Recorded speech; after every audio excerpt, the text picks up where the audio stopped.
Alors, bonjour ou bonsoir, je ne sais pas qu'est-ce qui se dit à tous. Donc aujourd'hui, séminaire en petit comité, du coup, pour parler des espaces métriques dénombrables sans points isolés, dont le plus célèbre représentant est évidemment Q. Voilà.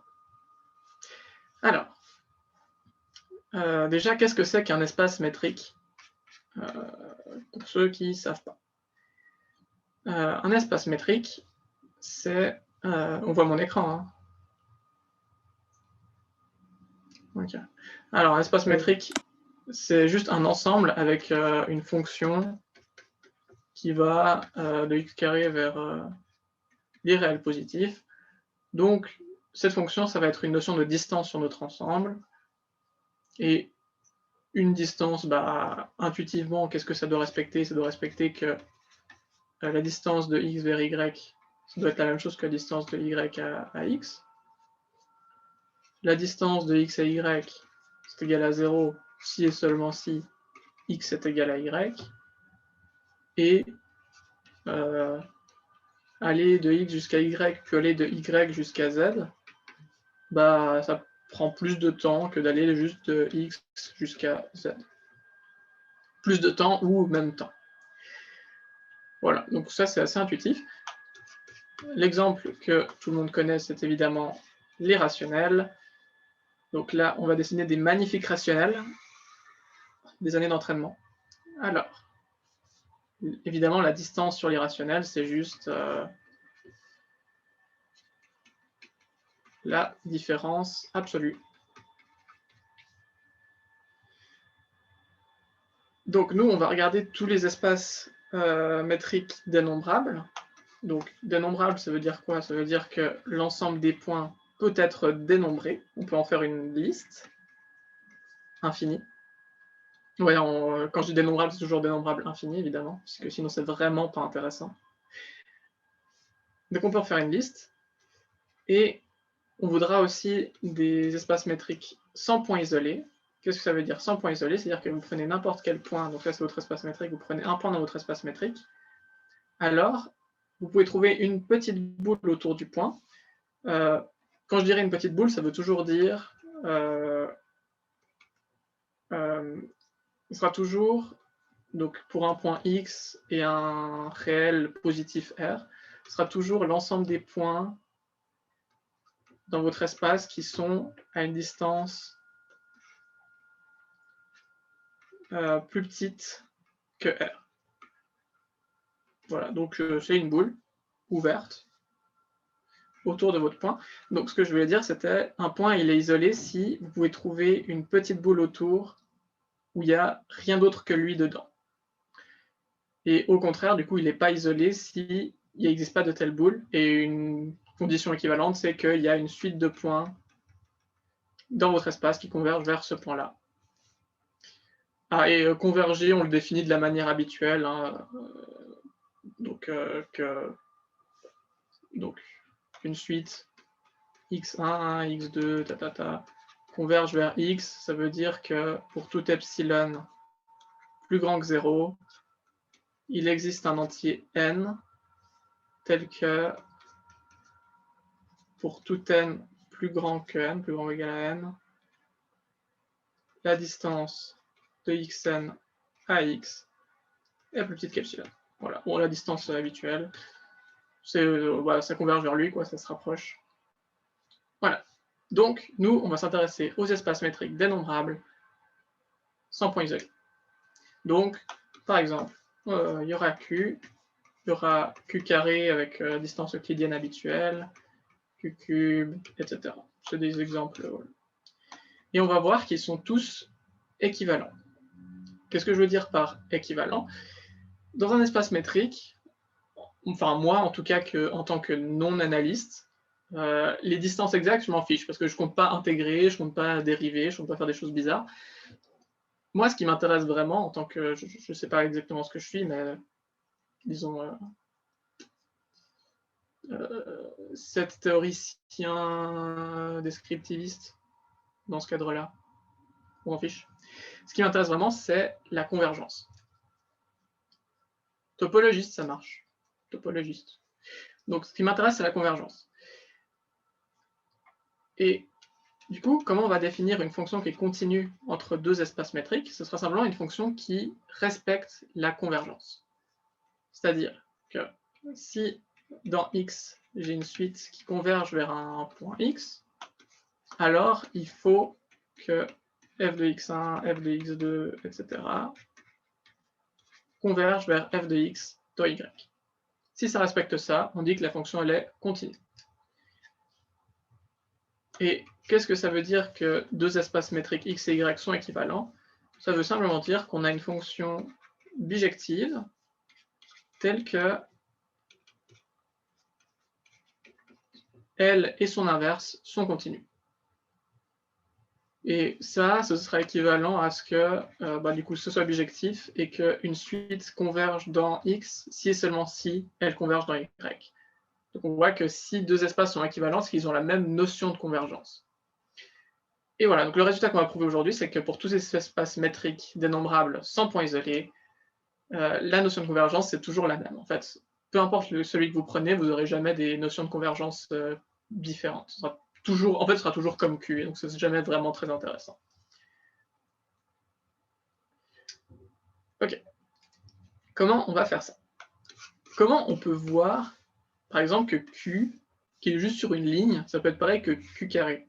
C'est super surprenant parce que quand on se dit, ah, mais dans Q, j'ai un point là, pour m'en rapprocher, bah, soit je vais depuis la droite, soit je vais depuis la gauche, mais c'est un peu tout. Tandis que dans Q carré, si j'ai un point ici, je peux m'en rapprocher depuis là, depuis là, depuis là, depuis là. Comment je réconcilie les deux? Bon, ça va pas trop répondre comment on va le prouver. Ouais, l'idée, c'est que... Ça se bat. Ok, j'ai pris le mauvais angle, parce que, en fait, la façon dont on le prouve, ça rend pas vraiment plus clair ce point-là, et rendre ce point plus clair aide pas à la preuve. C'est pas grave. L'idée, c'est juste que, ok, vous avez votre L, et vous avez une suite qui converge comme ça. L'idée, c'est que vous pouvez toujours trouver une suite qui va un peu entre deux. Et vous n'arriverez pas à différencier cette suite qui va entre deux d'une suite qui est juste dans un autre angle. Mais franchement, là, ça va vous embrouiller, on s'en fiche. C'est pas vraiment intéressant. Bref, tout ce que je voulais dire, c'était que c'était un résultat surprenant et que c'est pour ça que c'était intéressant. Ok. Comment on va faire ça? L'idée, le truc qui relie Q et Q carré, et même tous les espaces métriques dénombrables sans point isolé qu'on va voir, c'est qu'ils sont tous facilement découpables en petits morceaux. C'est la propriété qui les caractérise, qui fait qu'on pourra tous montrer qu'ils sont équivalents. Qu'est-ce que je veux dire par montrer qu'ils sont tous bien découpables? Alors, on va commencer avec Q, comme ça sera le truc le plus clair. Alors, premier découpage, on va trouver un point irrationnel quelque part. Il y en a un peu partout, donc ça, c'est pas trop difficile à trouver. On va dire qu'il y en avait un ici. Chop, on coupe ici. Et la partie à gauche, on va l'appeler A0. La partie à droite, on va l'appeler A1. Donc voilà, on a déjà découpé en deux, magnifique, on est content. Maintenant, on va couper chaque partie encore en deux. On va dire que là, il y avait un irrationnel, on coupe ici, là, il y en avait un, on coupe ici. Et hop, on a 4 morceaux. On a A00, A01, A10, A11. Maintenant, bon, on va faire ça à chaque fois. Chaque morceau, on va le découper en deux à chaque étape. On va regarder déjà sur celui-là. Là, on pourra encore découper. À chaque fois, on essaie de viser à peu près vers le milieu. On découpe ici. Hop, on a A0, 1, 0. Là, on a A0, 1, 1, etc., etc. Donc, on aura toujours des plus petits morceaux. Donc, on va mettre deux conditions sur notre découpage, parce qu'en fait, on peut en faire plein, mais on voudra que ça respecte deux conditions pour être sûr que ça fonctionne. La première, c'est... Donc, comme vous avez compris, hein, inductivement, à chaque fois, on va couper chaque morceau qu'on a en deux, et on obtiendra toujours des petits morceaux comme ça. Et on pourra les désigner chaque petit intervalle par une suite de 0 et de 1, de manière unique, comme vous avez bien compris, car vous êtes des gens brillants. Et Et du coup, quelles sont les règles qu'on va juste vérifier? Il ne faut pas faire gaffe à beaucoup de choses, mais il faut faire gaffe quand même à 2 trucs.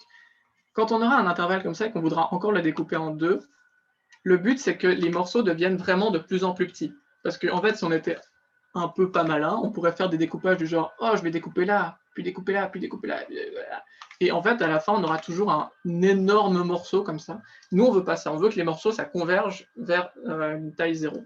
Donc ça, c'est nul. Et une façon simple de faire gaffe à ça, c'est simplement de dire que donc si on prend notre intervalle, on peut le couper en 3, on va dire que le coupage, on va le faire dans le tiers du milieu. C'est-à-dire qu'on va couper quelque part ici dans le tiers du milieu. Comme ça, on est sûr que chaque morceau, sa taille, elle est au plus 2/3 fois la taille du morceau précédent. Donc, les morceaux diminuent exponentiellement et on est content. Donc ça, c'était pour un morceau qui est déjà borné, mais il y a aussi les morceaux qui sont au bord. Donc le morceau qui fait moins l'infini jusqu'à une coupure qu'on a déjà faite. Eux, on va toujours couper quelque part de manière à ce que la distance avec la précédente coupure soit au moins de 1. Donc là, la distance, elle doit être plus grande ou égale à 1. Comme ça, on est sûr que les coupures, elles vont bien tout recouvrir jusqu'à l'infini d'un côté et de l'autre côté aussi jusqu'à l'infini. Comme ça, on sait que chaque point des rationnels, au bout d'un moment, il se retrouvera dans un intervalle.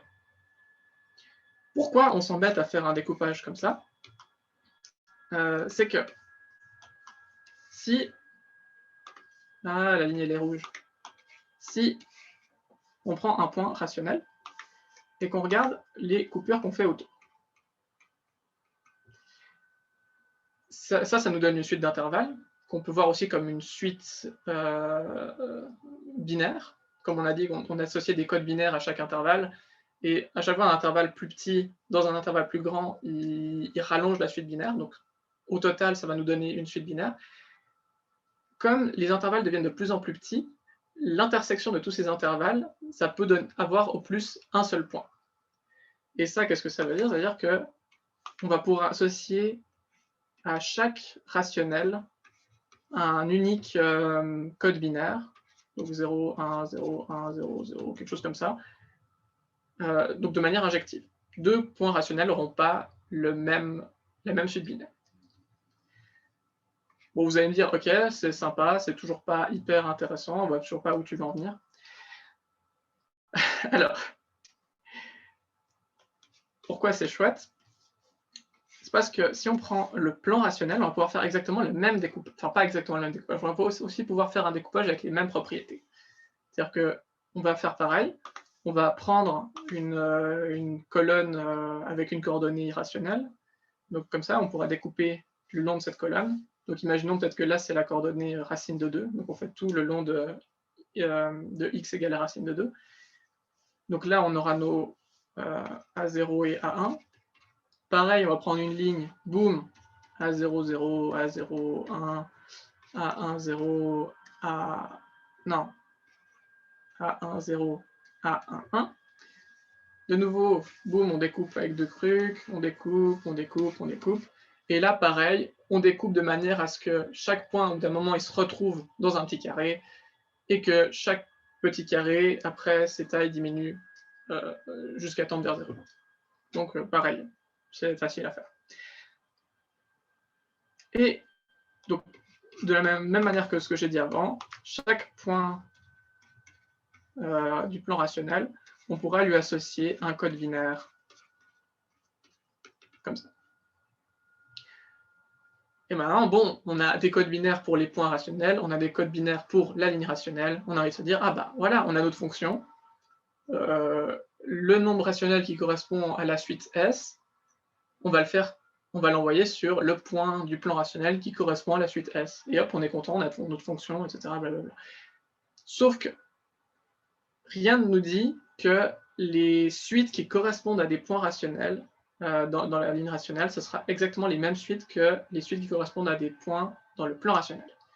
Qu'est-ce que je veux dire par là? Si on prend une suite binaire, je ne sais pas, 0, 1, 1, 1, 1, 1, comme ça, avec que des 1. Bah, cette suite, elle ne va pas correspondre à un nombre rationnel. Pourquoi? Imaginons que du coup 0, on se retrouve de ce côté-là, puis 1, c'est peut-être la partie ici, puis 1, la partie là, puis... Et puis en fait, ce sera le truc qui converge vers cette ligne rouge-là. Or, ce qu'on a dit, c'est que cette ligne rouge, ça correspondait à un nombre irrationnel. Donc, 0, 1, 1, 1, 1, etc., d'une certaine manière, ça correspond à un nombre irrationnel. Donc, à pas un nombre rationnel. Et des séquences comme ça qui ne correspondent pas à un nombre rationnel, en fait, il y en a plein. Et donc, on est embêté parce que ce ne sera pas forcément les mêmes qui correspondent à des nombres rationnels sur la ligne rationnelle ou sur le plan rationnel. Et il faut qu'on résolve ce problème. Comment on résout ce problème? Ne vous inquiétez pas, c'est pas très dur. Il faut juste être un peu malin. Il se trouve que les suites d'intervalles qui correspondent à des nombres rationnels, elles sont assez faciles à caractériser, justement parce qu'on a supposé qu'on était sur un espace dénombrable. Donc, Q, on peut l'écrire comme une suite de nombres rationnels. On peut en faire une liste, où tous les nombres vont apparaître une seule fois. Et à chaque fois, on découpe en deux. Donc on avait A0 et A1, puis A0, 0, A0, 1, A1, 0, A1, etc., etc.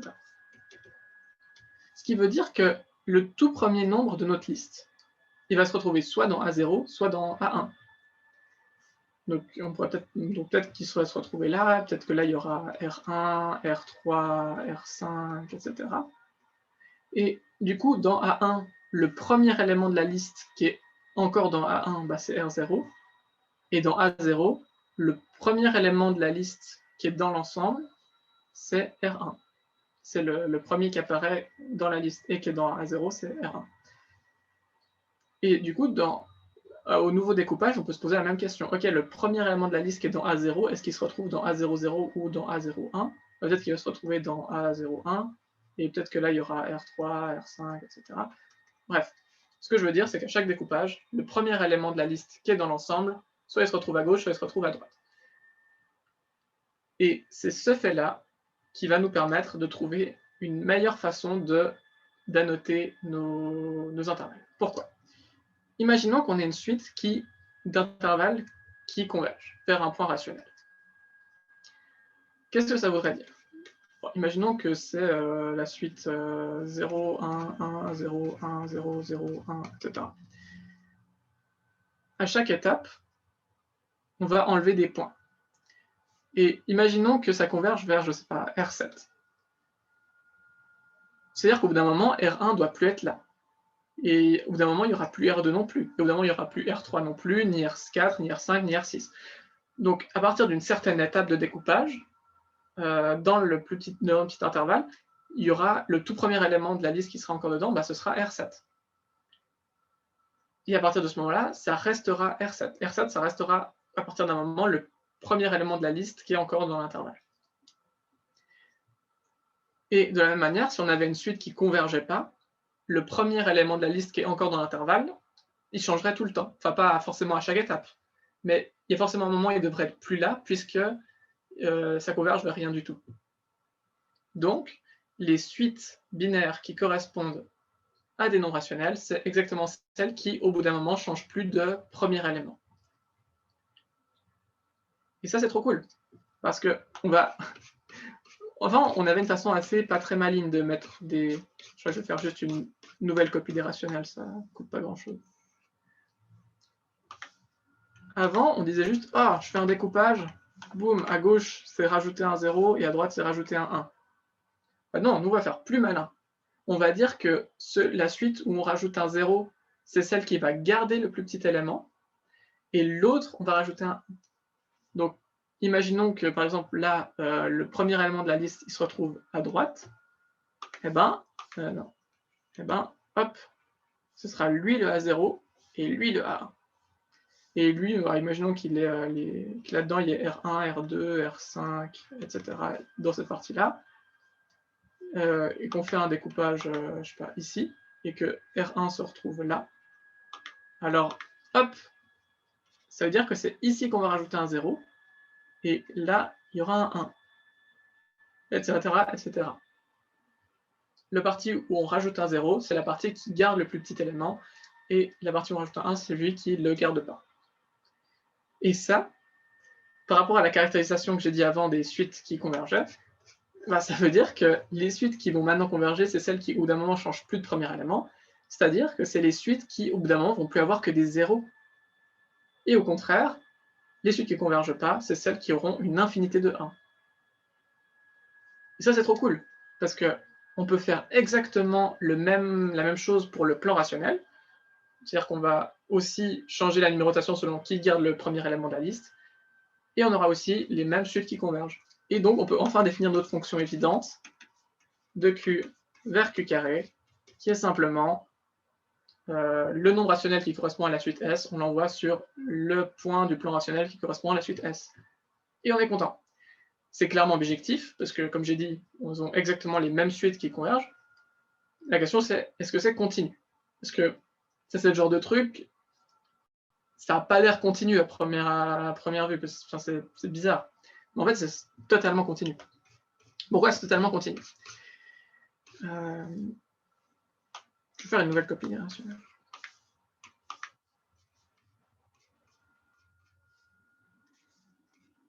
voilà, on a nos intervalles. Et on a un point qui est à l'intersection de tous les intervalles. Imaginons qu'on ait une suite qui fait qui converge vers lui. Puisqu'elle converge, c'est-à-dire qu'au bout d'un moment, la suite, elle doit rester dans cet intervalle-là. Puisque le point de convergence où il converge, il est dans cet intervalle. De la même manière, au bout d'un moment, la suite doit rester dans cet intervalle-là. Et au bout d'un moment, elle doit rester dans cet intervalle-là. Et au bout d'un moment, elle doit rester dans cet intervalle-là.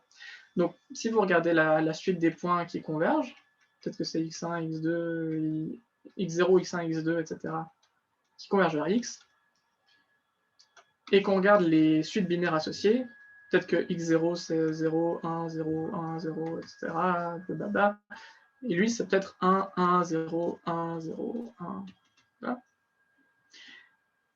Comme au bout d'un moment ça doit rester dans cet intervalle-là, peut-être que cet intervalle-là ça correspond au premier 1, c'est-à-dire qu'au bout d'un moment, à partir d'un certain moment dans la suite, ils doivent tous commencer par un 1 dans leur suite binaire. De la même manière, peut-être que le deuxième intervalle, ça correspond au deuxième 1. Ça veut dire qu'au bout d'un moment, toutes les suites binaires doivent commencer par 1, 1, etc., etc. Donc, une suite de points rationnels converge vers un point rationnel si et seulement si la suite de séquences binaires a de plus en plus de chiffres qui sont les bons, en commençant par le début. Depuis le début. Parce que, si vous avez plein de chiffres qui correspondent, mais vers la fin, on s'en fiche. C'est genre de combien de chiffres bons vous avez au début. Et ça, vous devez en avoir de plus en plus. Et donc ça vous convergez si et seulement si vous respectez ça. Et ce que je viens de dire, c'est vrai pour Q, mais aussi pour Q carré. C'est-à-dire que les suites convergent pendant les mêmes suites convergent. Et donc on a bien continuité. Donc on est content. Je ne sais pas si c'était clair cette dernière partie. Si c'est pas clair, vous pouvez toujours me demander. Voilà. Donc les suites binaires, c'est seulement si les suites convergent, c'est seulement si les suites binaires convergent, selon une bonne définition de convergence pour des suites binaires. Et donc la fonction est bien continue et son inverse est aussi continu pour la même raison. Ok, on a déjà prouvé Q pareil que Q carré. Déjà ça c'est cool. Moi je trouve ça chouette. On va faire plus fort maintenant, on va prouver que, de manière un peu plus abstraite, que tous les espaces métriques dénombrables sans point isolé, je l'aurais beaucoup dit aujourd'hui, ce groupe nominal, sont équivalents à Q. Et ils sont tous équivalents les uns aux autres. Et comment on va le prouver? On va faire un découpage très très similaire. Donc avant ça, il y a quand même 2-3 points à faire. Le premier, c'est... Qu'est-ce que c'est le premier? Le premier, c'est... Si vous avez un ensemble dénombrable x, alors il n'existe pas de fonction surjective de x vers un intervalle epsilon moins epsilon. avec epsilon un nombre réel positif. Pourquoi ça n'existe pas? Parce que de moins epsilon vers epsilon, il existe une fonction surjective sur R. C'est pas trop compliqué à trouver, ça c'est... Vous faites du arc tangent, je crois, ça passe. Arc tangent un peu switché. Bref. Voilà, donc ça ce serait un truc que vous pourriez faire. Donc voilà, il y a des fonctions surjectives. Or, R est indénombrable. Ce qui est équivalent à dire, il n'existe pas de fonction surjective des antinaturelles vers R. Donc, il ne peut pas exister de fonction surjective de x vers moins epsilon epsilon. Voilà. Pourquoi ça c'est chouette? Ça veut dire que si vous avez un espace métrique dénombrable et que vous prenez un point, vous pouvez prendre des boules de plein de rayons autour de lui. Mais il ne peut pas avoir un point sur chaque rayon, parce que des rayons, vous en avez autant qu'il y a de réels positifs, et vous n'avez qu'un nombre dénombrable de points. Et en fait, même plus fort que ça, si vous prenez... En fait, même plus fort que ça, vous avez une suite de boules toujours plus petites, pour laquelle à chaque fois, il n'y a aucun point exactement sur le bord. Vous pouvez trouver des réels toujours plus petits, tels qu'une boule de ce rayon-là, il n'y a aucun point sur le bord. Et ça, ce sera très utile pour la preuve qu'on va faire. Donc voilà, c'est le premier fait. On peut trouver des boules très petites avec aucun point pile sur le bord. Et qu'est-ce que je voulais dire d'autre?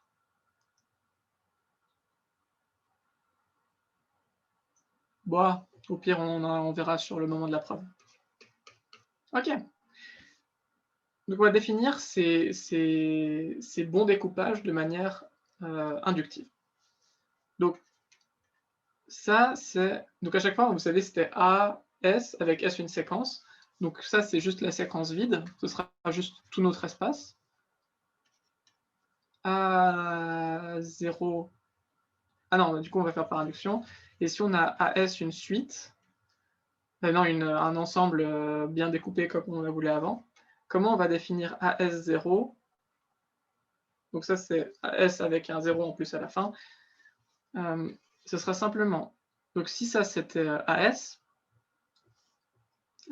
et du coup, il a des points. Et on peut toujours prendre le premier de la liste, de ceux qui nous restent dans AS.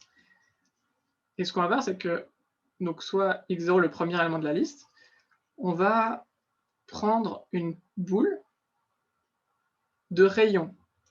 Donc le rayon, on va dire que c'est R. On va demander que R ce soit plus petit que 1 sur L plus 1, où L, c'est la longueur de la suite S. Comme ça, ce sera pour faire en sorte que nos ensembles vont devenir de plus en plus petits. C'est pour ça que je demande ça.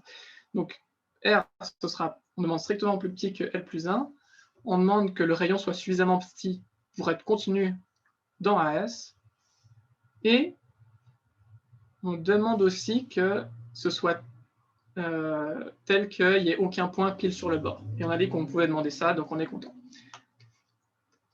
Et comment on va définir nos AS0 et AS1? AS0, ce sera simplement l'intérieur de la boule. Et AS1, ce sera l'extérieur de la boule. Et hop, on a découpé AS en AS0 et AS... Ah non, j'ai oublié une condition. J'ai oublié. Désolé. On rajoute encore une condition. Il faut qu'il y ait des points à l'extérieur de la boule. Et ça, on sait qu'on peut en avoir parce que...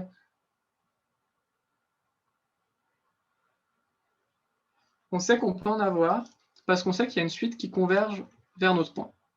Et donc, si on prend une boule suffisamment petite, au bout d'un moment, il y aura des points à la fois à l'extérieur et à l'intérieur.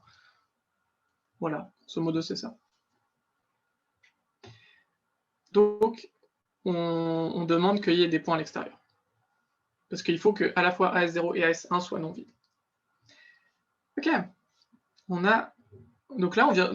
boum, on a défini un découpage. C'est la magie de l'induction. Pourquoi ce découpage, il est comme on veut? Déjà, on aura aussi les suites qui convergent, qui sont celles qui finissent que par des zéros, parce que c'est toujours elles qui gardent le premier élément de la liste. Donc celles qui ont une infinité de 1, elles vont perdre une infinité de fois le premier élément de leur liste. Et donc en fait, elles vont jamais rien garder, quoi. La clôture, non, l'intersection n'aura pas rien du tout. Il faut aussi qu'on vérifie que la convergence fait ce qu'on veut. Donc, qu'une suite qui converge doit au bout d'un moment se retrouver dans un des intervalles. Donc, ce que je veux dire là, c'est que si on converge vers un point de AS, au bout d'un moment, la suite doit être dans AS. Et comment on voit ça? C'est que, donc on va voir ça à chaque découpage. Donc, la suite, donc on suppose par induction que si c'est vrai pour notre AS, donc si une suite converge dans un point de AS, elle doit au bout d'un moment être dedans. Ok. Et maintenant, on veut prouver ça pour AS0 et AS1. Donc pour AS0, imaginons qu'on veut converger vers un point là. Au bout d'un moment, on doit être dedans parce que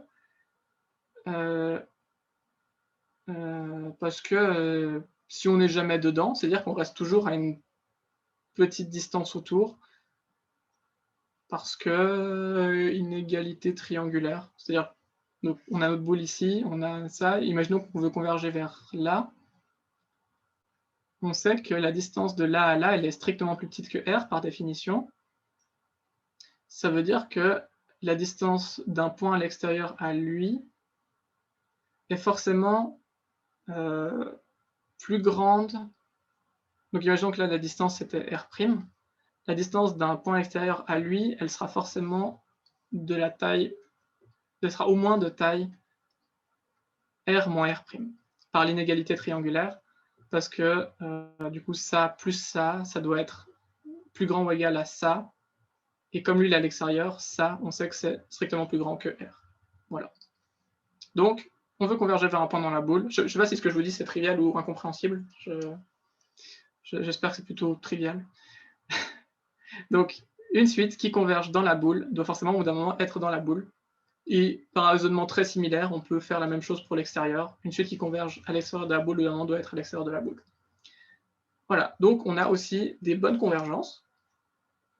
OK? Donc on a nos suites, on a nos convergences. On peut aussi définir une fonction qui fait correspondre les points par rapport aux suites. C'est continu par ce que je viens de dire sur la convergence. Je crois que c'est tout bon. On a prouvé que tous les espaces métriques étaient équivalents.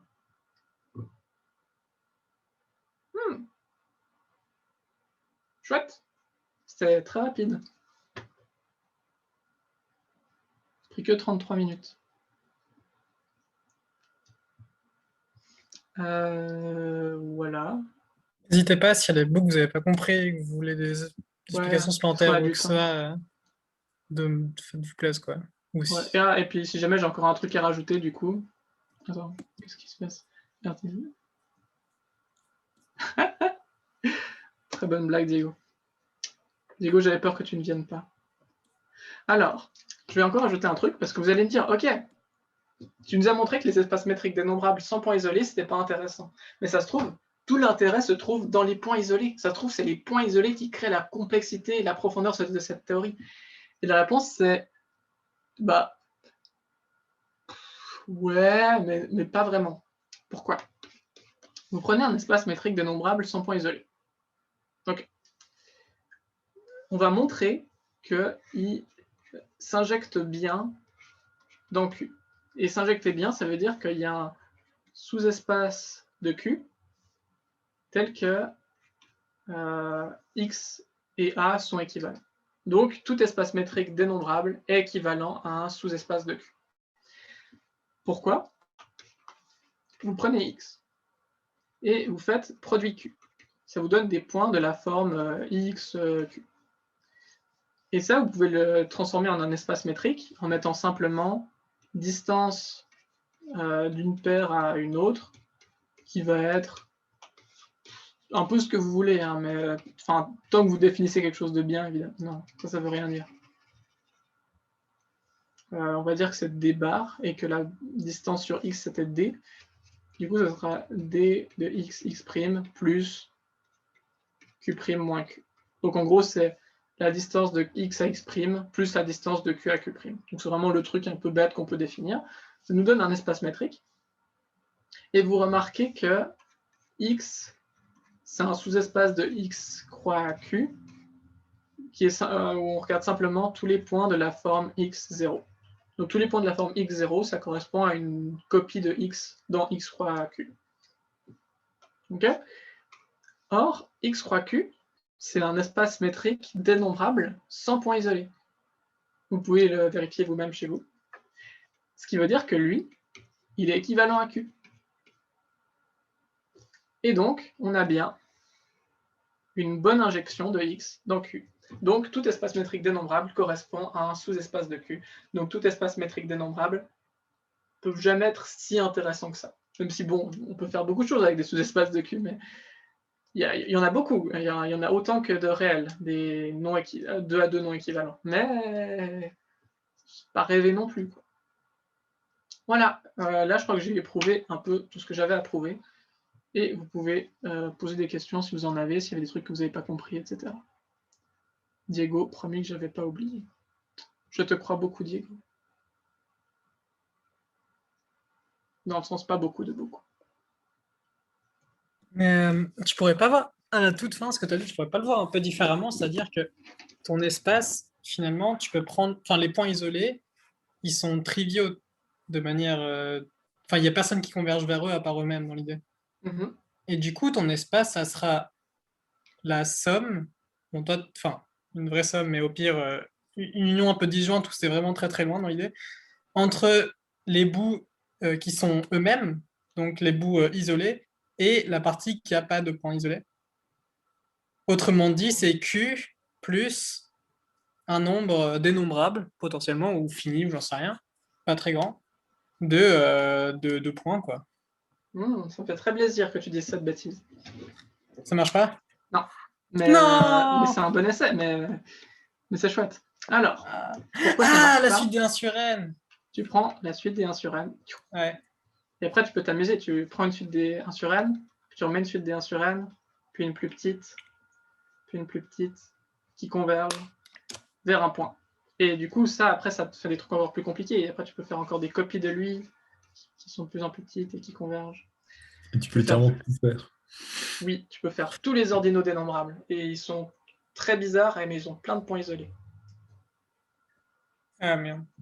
Et d'ailleurs, c'est un peu comme ça que tu arrives à compter tous les espaces métriques dénombrables en t'amusant avec ce genre de construction. C'est d'ailleurs un peu pour ce problème-là qu'ont été inventés les ordinaux. Ah ouais?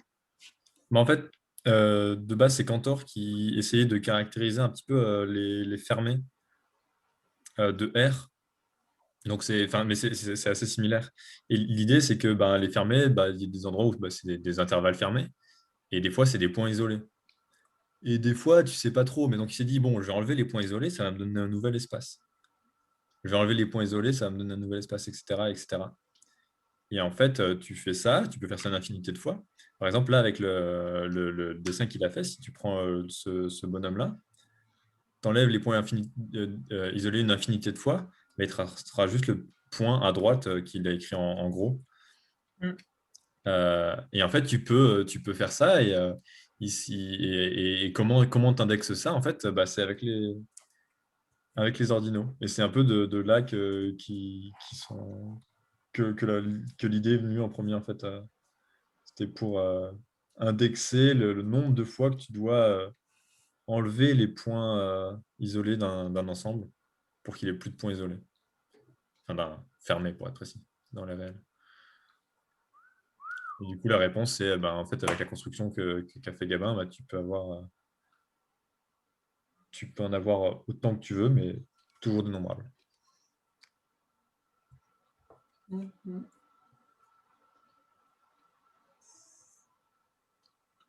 Ok. Merci.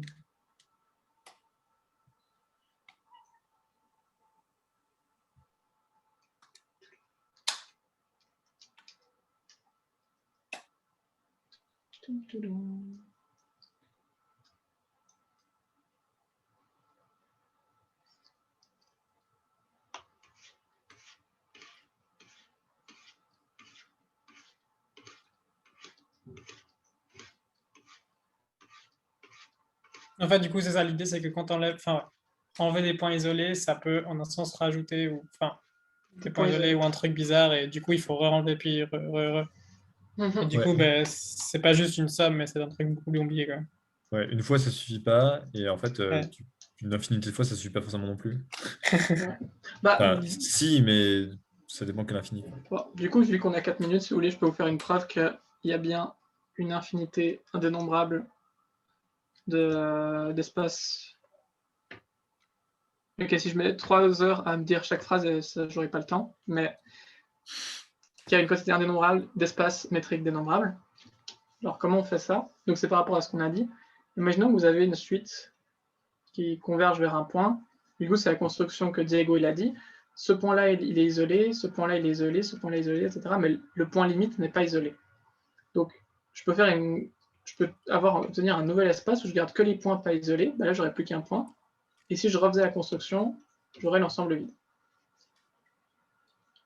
Bah, je pourrais faire la même construction une fois où ça converge vers un point et le refaire une deuxième fois mais un peu plus petit, puis le refaire une troisième fois mais un peu plus petit, puis un peu plus petit, puis un peu plus petit, etc. Et avec un point limite, bah là, si on faisait une fois l'étape, on voit qu'à chaque fois, on doit enlever les points entre deux, mais pas les points limites. Donc ça enlève, ça enlève, ça en garde, ça enlève, ça en garde, ça enlève, ça enlève, ça en garde, etc. Et donc à la fin, ce qu'on obtient, c'est une suite qui converge vers un point. Et si on le refait, bah, ça on doit enlever, ça on doit enlever, ça on doit enlever, ça on doit enlever. Il ne reste plus que le point limite. Hop. Et après on refait, on a l'ensemble vide. Et de manière pareille, si ça c'est genre A, on pourrait mettre une copie de A, puis une copie plus petite, puis une copie plus petite, puis une copie plus petite, puis une copie plus petite, qui converge vers un point. Et donc faire une fois la construction, ça nous donnerait A, puis après ça nous donnerait ça, puis ça nous donnerait ça, Et ce qu'on peut faire, c'est pour chaque point de notre espace, on peut compter, si ce nombre existe, n existe, combien de fois il faut appliquer la transformation pour que ce point soit enlevé.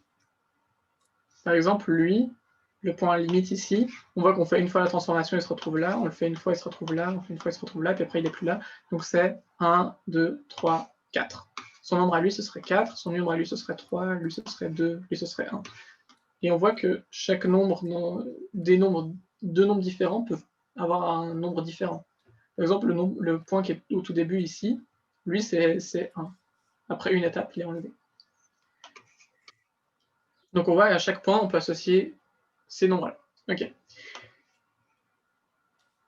Et on voit aussi par rapport à la construction que j'ai faite, où à chaque fois vous prenez le truc précédent, puis vous le faites en plein de copies plus petites qui convergent vers un point, qu'on peut obtenir des espaces métriques avec des points où il faut appliquer n fois la transformation pour qu'ils disparaissent pour n'importe quel entier n.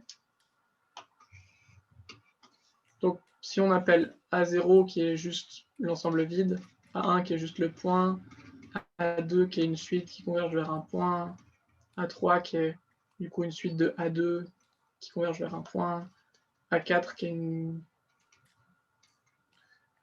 suite de A3 qui converge vers un point, etc. On a du coup tous ces exemples. Et ce qu'on peut faire, c'est, si on prend un sous-ensemble A des entiers, non, je ne vais pas prendre A, j'ai déjà utilisé A.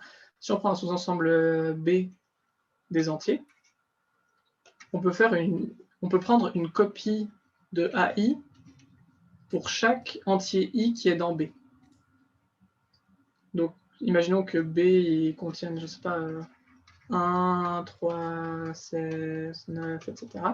Bah, du coup, on va prendre une copie de A1, un peu plus loin, on va mettre une copie de A3, puis un peu plus loin, une copie de A7, puis plus loin, une copie de A9, etc. Donc, ça nous donne un nouvel espace métrique où ils sont bien séparés. Et on voit qu'on aura un point qui disparaît après une étape, un point qui disparaît après 3 étapes, un point qui disparaît après 7 étapes, un point qui disparaît après 9 étapes. Voilà, donc pour chaque sous-ensemble des entiers, on peut obtenir un point pour chaque entier qu'on aura. Le problème avec cette construction, c'est que si vous prenez A2, bah, dans A2, il y aura des points qui disparaissent après une étape. Dans A3, comme il y a des copies de A2, il y aura des nombres qui disparaissent après 2 étapes. Donc, en fait, c'est un peu nul parce qu'on voudrait que 3, mais pas le 2, parce que 2 n'est pas dans B. Mais on l'aura quand même, simplement parce qu'on a inclus A3. Comment on fait pour résoudre ça? Plutôt que regarder juste tous les points combien de fois il faut pour les faire disparaître. On va regarder les points qui sont entourés de points qui ne disparaîtront jamais. Non, c'est pas ça. Oui, c'est ça. Donc, imaginons qu'on mette une copie des rationnels autour de chaque point limite. Bon, du coup, les points limites ne disparaîtront plus, mais il y aura une suite. Du coup, si on regarde ce point-là, il y a une suite de points qui disparaissent après une étape qui convergent vers lui. Lui, il y a une suite de points qui disparaissent après 2 étapes qui convergent vers lui. Lui, il y a une suite de points qui disparaissent après 2 étapes qui convergent vers lui, etc. Donc, on regarde plus juste... Voilà, du coup, ce qu'on va regarder, c'est les points qui disparaissent jamais, mais qui ont une suite de points qui disparaissent au bout d'un moment, qui convergent vers eux, et on va faire le maximum des temps qu'il faut pour faire disparaître les points qui convergent vers eux, plus 1.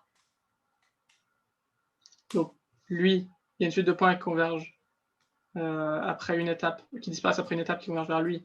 Donc, sa valeur, ce sera 2. Lui, il y a une suite de points qui disparaissent après 2 étapes qui convergent vers lui, donc sa valeur, ce sera 3, etc. Et on ne va pas compter les valeurs des points qui disparaissent au bout d'un moment, ou bien qui disparaissent pas, mais qui sont entourés de... mais qui n'ont pas de points qui disparaissent pas, de points qui disparaissent qui convergent vers eux. Genre, on s'en fiche de eux. On s'en fiche de eux, on va juste regarder du coup ces points-là. Et du coup, en faisant ça, on arrivera bien à caractériser tous les sous-ensembles des entiers. Bon, c'était pas hyper clair ce que je viens de dire, mais c'est un peu l'idée. Et donc, on peut obtenir des espaces métriques pour chaque sous-ensemble, et à cause de ces propriétés, on peut tous les différencier, donc ils sont tous non équivalents. Or, des sous-ensembles des entiers, il y en a une quantité indénombrable, donc il y a une quantité indénombrable des espaces métriques dénombrables non équivalents. Voilà, voilà. C'était un peu brouillon.